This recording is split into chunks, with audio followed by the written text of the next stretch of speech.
ಓಂ ಶ್ರೀ ಗುರುಭ್ಯೋ ನಮಃ, ಶ್ರೀಮಾತ್ರೆ ನಮಃ. ಎಲ್ಲರಿಗೂ ಕೂಡ ಚಂದ್ರಶೇಖರ್ ಮಾಡುವಂತಹ ಆತ್ಮೀಯ ನಮಸ್ಕಾರಗಳು.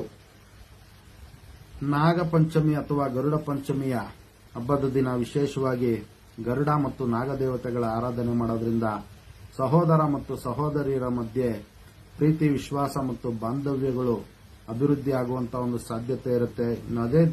ಅದೇ ವಿಧವಾಗಿ ಆ ದಿನ ನೋಡಿ, ನಾಗದೇವತೆಗಳ ಒಂದು ಮಂತ್ರ ಮತ್ತು ಗರುಡ ದೇವರ ಮಂತ್ರವನ್ನ 108 ಬಾರಿ ಜಪ ಮಾಡೋದ್ರಿಂದ ಅವರಿಗೆ ಜೀವನದಲ್ಲಿ ಇರ್ತಕ್ಕಂತಹ ನಾಗದೋಷಗಳು, ಸರ್ಪದೋಷಗಳು ಮತ್ತು ಕಾಲಸರ್ಪದೋಷಗಳು ಎಲ್ಲವೂ ಕೂಡ ತೊಲಗುವಂತಹ ಒಂದು ಸಾಧ್ಯತೆ ಇರುತ್ತೆ. ಇನ್ನು ಚರ್ಮ ವ್ಯಾಧಿಗಳು ಕೂಡ ದೂರ ಆಗುವಂತಹ ಒಂದು ಸಾಧ್ಯತೆ ಇರುತ್ತೆ.